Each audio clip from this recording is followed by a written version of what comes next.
দীপাজ লাইফস্টাইলে নতুন আরেকটা ব্লগে আপনাদের স্বাগত জানিয়ে আজকের আরেকটা নতুন ব্লগ শুরু করছি। আশা করি আপনারা সবাই ভালো আছেন। তো আজকে হচ্ছে গিয়ে শনিবার, আর এখন বাজে হচ্ছে 9:35। তো 9:35ই দেখে এসে বসলাম। হ্যাঁ, ওই 40 হতে যায়। তো যাই হোক, আজকে তো কীরকম গরমটা পড়েছে বলুন তো, এখনই এরকম কষ্ট হচ্ছে, তাহলে এরপরে আরও কি হবে। রান্নাঘরটায় ঢুকতে পারছি না, জানেন তো। মানে একটু করে রান্না করছি, দৌড়ে এসে পাখার তলায় দাঁড়াচ্ছি। হলঘরের পাখাটাকে চালিয়ে রেখে দিয়েছি, এবারে একটু করে রান্না করছি আর একটু করে দৌড়ে এসে মানে ঘরের ভেতর ঘুরে যাচ্ছি। এই কষ্ট শুরু হলো, জানেন তো। এরপর যে কি করে রান্না করব, ডাক্তার সাহেব বলেন এসি লাগিয়ে দিয়েছি, কষ্ট কিসের। আচ্ছা বলুন, তাহলে দিনের বেলা, আমি বলি ঠিক আছে, তাহলে দিনের বেলা তো দরজা জানলা বন্ধ করে এসি চালিয়ে দিয়ে রান্না করব। তো তখন চুপ করে গেছে। তার মধ্যে সকাল থেকে তো এখনও পুজোটা করতে যাইনি, যাচ্ছি। এই চান টান করে এসে একটু বসলাম আর কি। তো সকাল থেকে একটুখানি ডাক্তার সাহেবের সঙ্গে খেঁচাখেচি হয়েই গেল। আসল ব্যাপারটা কি বলুন তো, মানে সকাল থেকে উঠে এক মনে এক টানে কাজ করে যায় তো। আর ও যখন ঘরে থাকে না, ভোরবেলা চলে যায় ঠিক আছে, এবার যখন থাকে না, ও কি করবে, আমাকে আমার হাতে হাতে কাজ করে আমাকে রিলিফ দিতে চায়। এটাই হয়ে গেছে সমস্যা, বুঝলেন তো। আর সেই রিলিফ দিতে গিয়ে যত উল্টো পাল্টা কাজ সব করবে, আর আমার রাগ হয়ে যায়। আমি রান্নাঘরে দেখুন চাটা খেয়ে তারপরে কাজের লোকেরা কাজ করে দিয়ে চলে যায়, তারপরে আমি আমার কাজ শুরু করি। কারণ ওই একসাথে সবাই মিলে কাজ করলে না হয় না। ঘর তো আমার বিশাল বড় নয়, সামলে কাজ করতে হয়। তো মাসিরা সব কাজ টাজ করে দিয়ে যাওয়ার পর আমি রান্নাঘরে ঢুকেছি। এবারে গ্যাস ট্যাস সব পরিষ্কার করবো, মুছবো। রাত্রেবেলায় মুছে রাখি, তবুও সকালবেলায় উঠে ওখানে রান্না করবো, এ করবো ও করবো, তো গ্যাসটা আরেকবার পরিষ্কার করে মুছে নিই। গ্যাসের টেবিল, গ্যাস সমস্ত আরেকবার মুছে নিই। রান্নাঘরটা আমি মুছতে দিই না ওদের, আমি নিজেই মুছি। বাসন গুছানো সব কাজ আছে, সে সমস্ত করলাম। তারপরে রান্নাঘরে যে জল দরকার সেগুলো ভরলাম বোতলে। টেবিলে খাবার জলের বোতল সব খালি ছিল, সেগুলো ভরলাম। এই সমস্ত কাজ করে এবার রাত্রেবেলায় কি করি বলুন তো, ওই যখন শুই, ওই স্ট্যান্ডে জামা কাপড় যেগুলো আধা শুকনো হয়ে যায় সেগুলো মেলে দিয়ে শুয়ে পড়ি, তাহলে পাখার হাওয়ায় শুকনো হয়ে যায়, সকালে উঠে তুলে দিই। তো সেগুলো সব স্ট্যান্ড থেকে তুলে দিয়ে স্ট্যান্ড গুছিয়ে জামা কাপড়গুলো সোফার উপর রেখে দিয়ে আমি কাজে এসেছি। এবার মাসি ঘর মুছছে, তাকে তো ঘর খালি করে দিতে হবে। আচ্ছা, প্রথমত বলে আমি আজকে একদম ব্যায়াম করব, কোনো কাজের লোক ঘরে ঢুকবে না। আমি তাহলে বাসি ঘর কে মুছবে? তুমি যে ব্যায়াম করবে বসে, বাসি ঘর কে মুছবে? আচ্ছা, সেটা নিয়ে হলো। মাসি এসছে দেখে তো আমাকে চোখ টোক পাকিয়ে বিরক্তি ভরে উঠলো। আমি বলি না, উঠতে হবে, বাসি ঘর না মুছলে হবে না। তারপরে তো মাসি মুছে টুছে দেওয়ার পর আবার ব্যায়াম করছে। হ্যাঁ, আমি এবার জামা কাপড়গুলো সোফার উপরে রেখেছি। গিয়ে দেখি সে আমার দেরি হচ্ছে, তো ও আমাকে কাজ করে দিতে গেছে আর কি। সে সব জামা কাপড়কে ভাঁজ করে একসাথে ওয়ার্ড্রোপের মধ্যে ঠেলে ঢুকিয়ে দিয়েছে। সে ওয়ার্ড্রোপ লাগছে না, দরজা উঁচু হয়ে রয়েছে। আর এইবারে আমি চান করতে যাব, ওয়ার্ড্রোপ খুলেছে, খুলে দেখেই আমার মাথা খারাপ হয়ে গেছে। তোমাকে আমি গুছাতে বলেছি, তুমি আমার আলমারিতে হাত দিয়েছো কেন? এই নিয়ে তো চিৎকার চব্য, গালাগালি, হই হুল্লোড়। আমি দেখো, আমার মেজাজ গরম করলে আমি চিৎকার করবো এখনই। এইসব নিয়ে কিছুক্ষণ তো হলো, মানে সিরিয়াস কিছু নয়। হ্যাঁ, ওটা আমাদের হয়েই থাকে। হ্যাঁ, আমি যত চিৎকার করবো তত আস্তে কথা বলবে, আমাদের এটা চলে আর কি। দিয়ে তারপরে এসব হইচই করে টোরে তারপরে চান করতে যাব। এবার বলে কি, আমি চান করতে যাব। তুমি তাহলে এতক্ষণ ব্যায়াম করলে কেন? আমি এতক্ষণ সময় দিলাম তোমাকে, চান করতে যাবে কেন? সেই নিয়ে আর এক চোট। হ্যাঁ, যিশু তো হেসে মরে, শুধু বসে বসে দেখে আর হেসে মরে।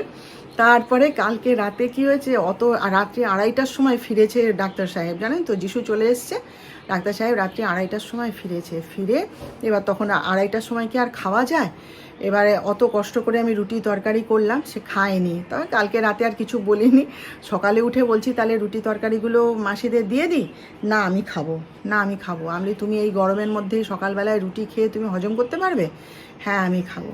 তখন আমি বলেছি যে তুমি তাহলে কালকে তোমার বললে না কেন যে আমার দেরি হবে, আমি গিয়ে মুড়ি টুড়ি খেয়ে নেব। ওই গরমের মধ্যে এসি চালিয়ে দিয়ে ওই অতগুলো রুটি করলাম, আমার বুঝি কষ্ট হয় না? বলে কি, যা যতগুলো রুটি আছে সব আজকে আমি খেয়ে নেবো, যা হবে হবে বলে নিয়ে রাগ করে তো রুটি তরকারি খেলো। আবার যাওয়ার সময় আমি বলি হজমের ওষুধ খাও, তো চুপ করে আছে। আবার হজমের ওষুধটা হাতে দিতে চুপচাপ খেলো, জানেন, খেয়ে চলে গেল। এই সকাল থেকে চলছে আর কি। তো এখনও পুজো অর্চনা করিনি, যাচ্ছি পুজোটা করব। করে উঠে যিশু এই উঠেছে, ওর ঘরটা বিছানাটা তুলে দিয়ে যাই। আজকে যিশুর ছুটি আছে, তো এই আর কি। তো চলুন সকাল থেকে কাজকর্ম শুরু করছি, আপনারা সঙ্গে থাকুন, দেখতে থাকুন। মুগের ডাল করব, বুঝলেন তো। একটুখানি হিং হলে ভালো হতো, কিন্তু হিং নেই। আর এখন এই গরমের মধ্যে আর হিং আনতে যেতে পারছি না। খেয়ে যায় আর হিং আনতে, বলুন তো। ওই যা আছে তাই দিয়ে রান্না করে নেব। এত গরম হচ্ছে না, আপনাদের বোঝাতে পারছি না। হাঁসফাঁস করছি যেন গরমে, আর তার মধ্যে এই নাকের উপর চশমা গলিয়ে নিয়ে কাজ করতে হচ্ছে, আরও কষ্ট, জানেন তো। কোনো রকমের রান্নাটা শেষ করে এখান থেকে মানে বেরোতে পারলে বাঁচি, এত কষ্ট হচ্ছে। ওই যে ছোট রান্নাঘরে কি সমস্যা বলছিল না, ছোট রান্নাঘর তো কি হয়েছে, ছোট রান্নাঘরে এই সমস্যা, বুঝলেন তো। কি যে গরম আপনাদের বোঝাতে পারবো না। চিমনি চালিয়ে পাখা চালিয়ে চেষ্টা করছি রান্না করার, কিন্তু সেভাবে কি আর সবসময় রান্না করা যায় বলুন।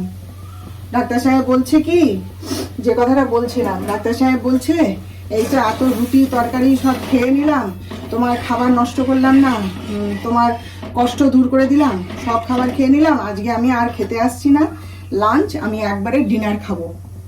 আমি বলি ভালো কথা, সেই তো তুমি খেতেই আসো 5:30টার সময়, বলুন। তা ভালোই তো, একবারে খাবে। আমি বলছি আমি রান্না করে রাখছি, ভালোই হয়েছে, রাতের বেলায় আর আমাকে রান্না করতে হবে না, তুমি এসে একবারে এটাই খেয়ে নেবে ডিনার, নাকি বলুন। এই মাত্র চারিদিকে মেঘ কালো হয়ে এসেছিল। হ্যাঁ, আমি এক্ষুনি যিশুকে বলছি যে যাক বাবা, বৃষ্টি হবে মনে হচ্ছে, প্রচণ্ড একটা ঝড় আসছে, ভালো হয়েছে, চারিদিকে একটু ঠান্ডা লাগবে। দেখুন কোথায় কি মেঘ, কোথায় কি বৃষ্টি, সব দিয়ে পালিয়ে গেল কোথায়। দেখুন ফাটিয়ে রোদ কীরকম, দেখছেন। ওই জন্যে এত গরম লাগছে সত্যি বাবা। বৃষ্টিটা বোধহয় বিকেলের দিকে হলেও ভালো হয়, তাই না। একটু বৃষ্টি দরকার, বুঝলেন তো। যখন দরকার তখন নেই, আর যখন দরকার নেই তখন মানে হুড়হাড় ধুপধাপ করে এমনি চলে আসবে। চশমা পরে কাজ করতে গেলে গরম লাগবে, আর যত গরম লাগবে তত মাথা খারাপ হবে, তত মানে সব বিষয়ে মাথা গরম হয়ে যাবে, কিছু করার নেই। আর চশমা না পরে উপায়ও নেই, তার মধ্যে চশমা পরে কাজ করব, চশমা বারবার ভেপে যাচ্ছে, কি কষ্ট বলুন তো। অর্ধেক রান্না করেছি, একটুখানি ঘুরে ঠুরে এলাম, এসে আবার একটু রান্না করব, এইভাবে কাজকর্ম করছি। নাকের উপর চশমা পরে থাকা যে কী কষ্ট না। যিশু বলছে তুমি লেন্স পরে নাও, বলি হ্যাঁ দাঁড়া এবার পরবো।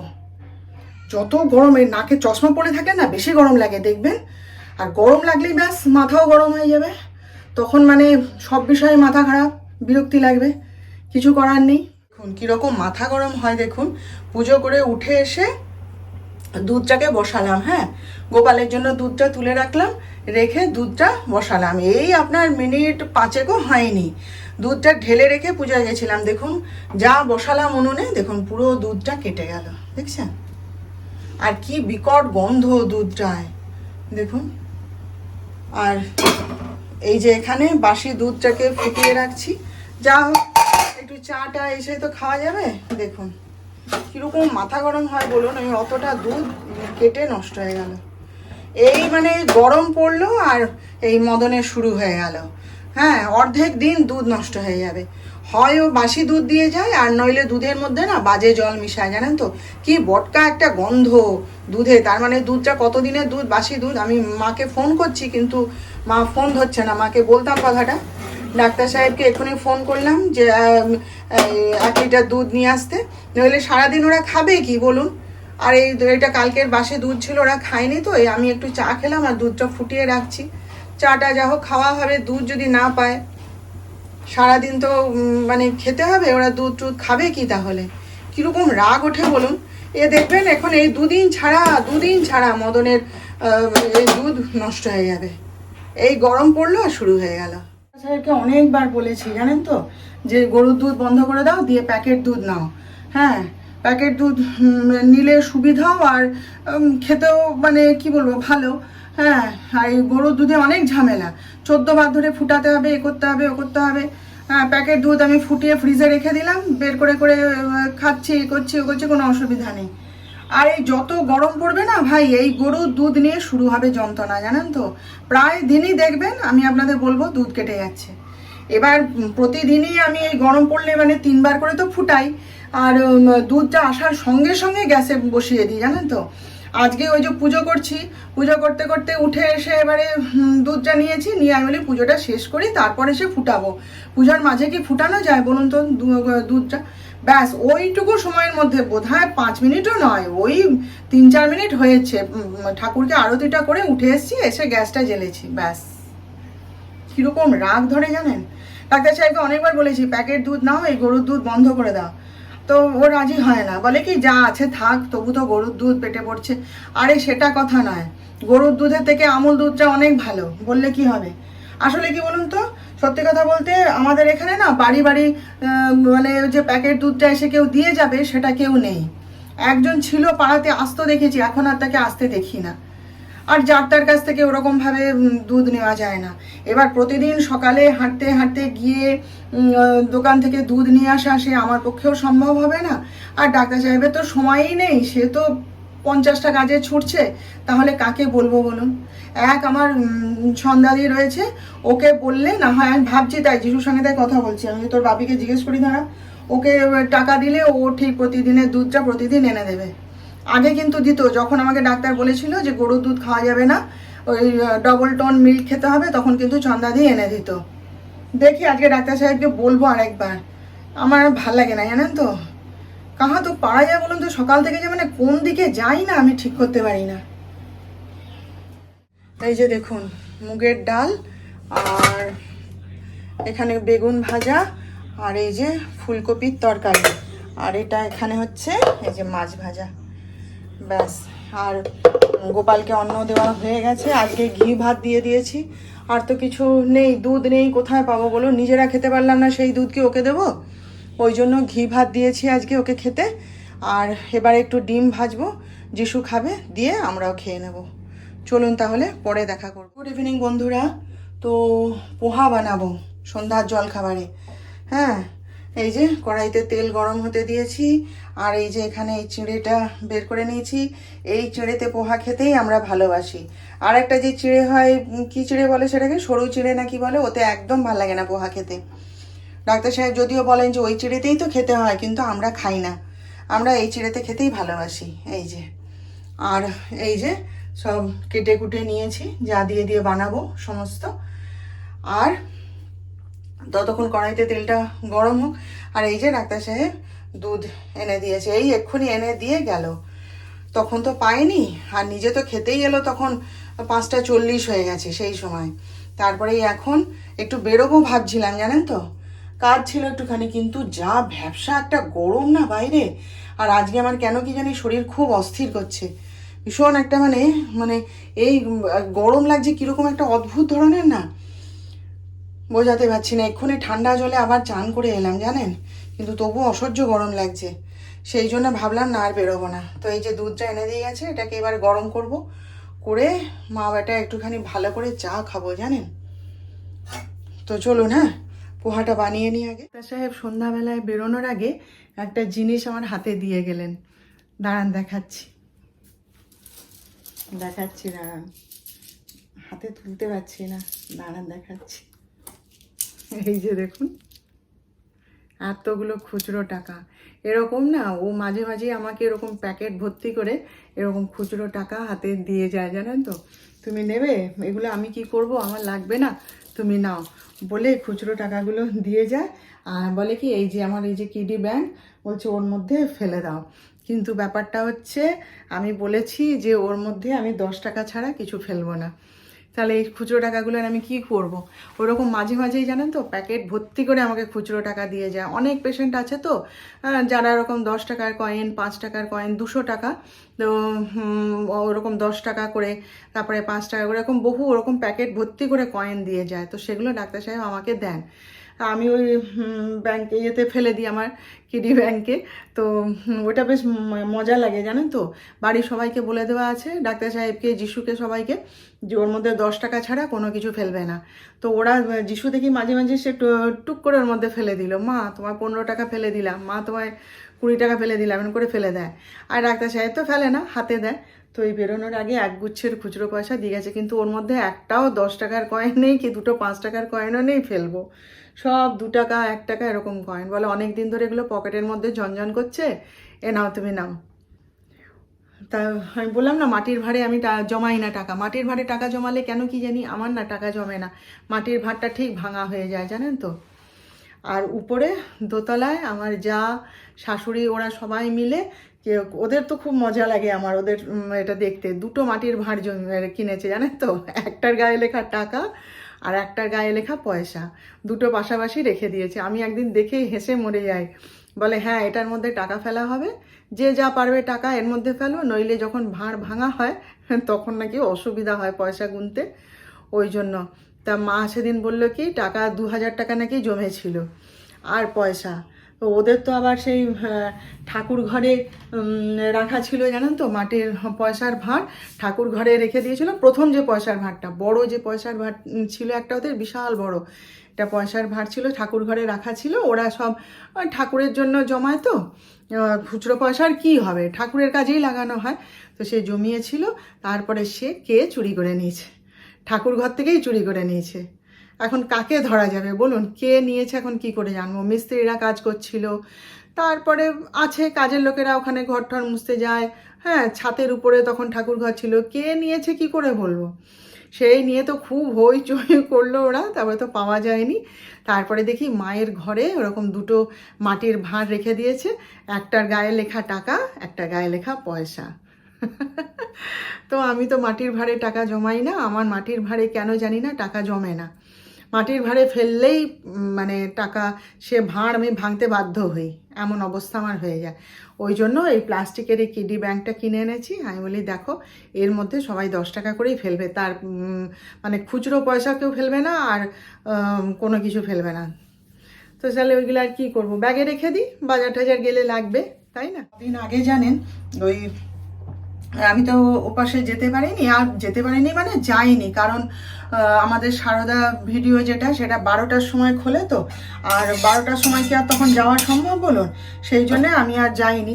তারপরে ডাক্তার সাহেবকে দিয়ে পাঠিয়ে দিয়েছিলাম যে তুমি একটুখানি দিয়ে এসো, তো ও গিয়ে দিয়ে এসেছিলো। এইবারে রসিদটা যে আমি কোথায় রেখেছি সেটা খুঁজে পাচ্ছি না জানেন তো। সে মানে তখন কাজের মধ্যে তো হাতে এসে দিয়েছিল, তো সে দিয়েছিল কিনা বা কোথায় রেখেছি আমার কিছু মনে পড়ছে না। তো যাই হোক, এখন বসে বসে সিরিয়ালটা দেখছিলাম জানেন, এত বদমাশেরা পট করে লাইনটা কেটে দিল। হ্যাঁ, আমি কিন্তু টাকা দিয়ে দিয়েছি, মাসের টাকা আমার ভরা আছে। এরা এরকম অত্যাচার করে জানেন তো। আগে আগে বাড়িতে এসে নিয়ে যেত, তারপরে আমরা না একবার বাড়িতে ছিলাম না, তখন ওদের লোকের যে মানে টাকা নিতে আসে বাড়ি বাড়ি, সে এসেছিল ছেলেটা, তখন আমরা দিতে পারিনি। তারপরে 2 দিন বাদে ডাক্তার বাড়ি ফিরে ডাক্তার সাহেব গিয়ে দিয়ে এসেছিলেন। সেই থেকে ওরা আর কিছুতে আসে না জানেন তো। কতবার আমি গিয়ে বলে এসেছি যে ভাই তোমরা বাড়িতে গিয়ে টাকাটা নিয়ে আসবে, মাসের টাকা আসবে না। দেখুন লাইনটা কেটে দিল। কালকে মানে ফোনটা করি দাঁড়ান, করে এমন ঝাড় দেবো না। আর আমি আর যিশুতে আলোচনা করছি, আমরা ভাবছি না কেবল লাইনটা ছেড়ে দেবো। দিয়ে প্রথমে তো ডিশ অ্যান্টেনা নিয়েছিলাম, তারপরে সেটা নিয়ে সমস্যা হলো, দিয়ে তারপরে আবার ছেড়ে দিয়ে আবার কেবল লাইন নিলাম। তো সেটা ভাবছি ছেড়ে দেবো, দিয়ে অনলাইনে না আমরা নিয়ে নেবো একবারে, ওয়াইফাই থেকে শুরু করে সব একসাথে পেমেন্ট করে দেবো। ওইটাই ঝামেলার। যিশু বলছে, বলে দাঁড়াও কালকে কথা বলি, বলে কালকে এরকম ব্যবস্থা করব। দিয়ে কি বলে, কীরকম অত্যাচার করে দেখুন। হ্যাঁ, সব সময় এরকম।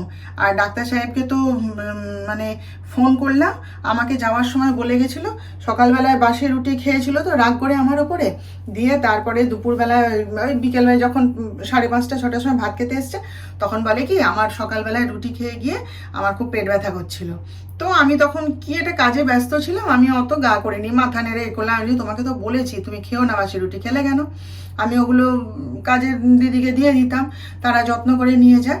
না, তুমি কষ্ট করে বানিয়েছো, রেগে গেলে সকালবেলায়, আর ওই জন্য আমি খেয়ে নিয়েছিলাম। জানো আমার সারাটা দিন পেট ব্যথা করছে। ভালো কথা, আর কি করব আমি তাহলে। দিয়ে তারপরে তো খিদে পেয়েছিল প্রচণ্ড, দেখলাম সব যা যা রান্না করেছি সবই খেলো বসে, জানেন তো। খেয়ে টেয়ে তারপরে যাওয়ার সময় বলে আজকে তো ওটি আছে, আর আজকে যদি ওরকম রাত্রি করে হয় তাহলে আর এসে আর আমি খাবো না, তুমি আমাকে একবার ফোন করে নেবে যে আমি রুটি খাবো কি না খাবো। তারপরে এবারে তো এই রুটি করার আগে, রান্না করার আগে আমি গিয়ে ফোন করেছি একটু, জানেন তো।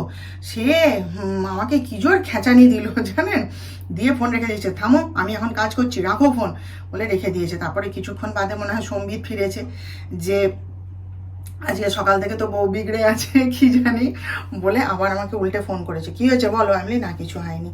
না না কি হয়েছে বলো। আমি বলি না বাবু, তুমি সকাল থেকে আমার সাথে ঝগড়া করলে আজকে, তারপরে তুমি সকাল থেকে আমাকে বাজে কথা বললে, তারপরে তুমি নিজেই বলে গেলে আমাকে ফোন করে জিজ্ঞেস করবে, তাই আমি ফোনটা করলাম। ফোন করলাম, তুমি খেঁচানি দিলে। তোমার সঙ্গে আমার আর কোনো কথা নেই, আমার তোমার সঙ্গে কথা বলার কোনো ইচ্ছাও নেই, তুমি যা ইচ্ছা করো, আমি আমার মতন যা পারছি করে রাখছি। আরে না না বলো, না না বলো, জানে তো মাকে বলে দেবো। আমাদের দুই বউয়ের একটাই ওষুধ, জানেন তো, মাকে বলে দেবো আমরা। আর আমার শাশুড়ি বলে দিয়েছে, বলে আমার বাড়ির বউদের পিছনে কেউ লাগবি না তোরা, আমার বাড়ির বউরা আমার সংসারের লক্ষ্মী, তারা যথেষ্ট তোদের সঙ্গে মানিয়ে চলে, তোরা আমার বউদের পিছনে লাগবি না একদম। তো সেই সব বলার পরে তখন আমি বলছি না ঠিক আছে, তোমার সঙ্গে কোনো কথা নেই ভাই, কালকে মা যখন আসবে সকালবেলায় আমি মাকে বলে দেবো। তখন বলছে না না বলো বলো, কি বলো দরকার বলো, আমি যাচ্ছি, আমার কাজ হয়ে গেছে, আমি ল্যাবে কাজ করছি, আমি যাচ্ছি, গিয়ে আমি রুটি খাবো, বুঝেছো। আমি বলি যে এরকম রসিদটা কোথায়, লাইনটা কেটে দিয়েছে। আর তো ফোন ধরে চিৎকার, কেন লাইন কাটবে কেন, তুমি ওদের কিছু বলনি কেন, হ্যাঁ সব আরম্ভ করেছে ভালো, তুমি কালকে ফোন করে ওদের বলবে, চিৎকার, দাঁড়াও আমি বাড়ি আসছি বলে চিৎকার একদম। ওই যে বেল বাজলো, চলুন খুলে দিয়ে আসি, এসে তারপরে কথা বলছি আবার আপনাদের সাথে। যে আপনাদের সঙ্গে কথা বলতে বলতেই ডাক্তার সাহেব হাজির হয়ে গেছে। তো যাই হোক বলে, তখন ফোন করে বলছে, বলে না না না বলো কি বলবে বলো, আমি কাজ করছিলাম তো ওই জন্য ব্যস্ত ছিলাম তাই। আমি কিছু নয়, বাড়ি এসো, খাবার করছি, চলে এসো, এই আর কি। তো চলুন তাহলে, এই যে রুটি আর আলু ভাজা করছি, এই যে দেখুন আলু ভাজা করছি, দেখা যাচ্ছে, এই যে আলু ভাজা করছি আর রুটি করব, করে ওরা আজকে রুটি আলু ভাজাই খাবে সব আর কি। তো চলুন তাহলে আজকের মতন এখানেই শেষ করে দিলাম, কালকে আবার দেখা হবে নতুন ব্লগে নতুন বিষয় নিয়ে। আপনারা সবাই ভালো থাকবেন, আর আমার আজকের ভিডিওটা ভালো লেগে থাকলে প্লিজ একটা লাইক, শেয়ার ও সাবস্ক্রাইব অবশ্য করে দেবেন।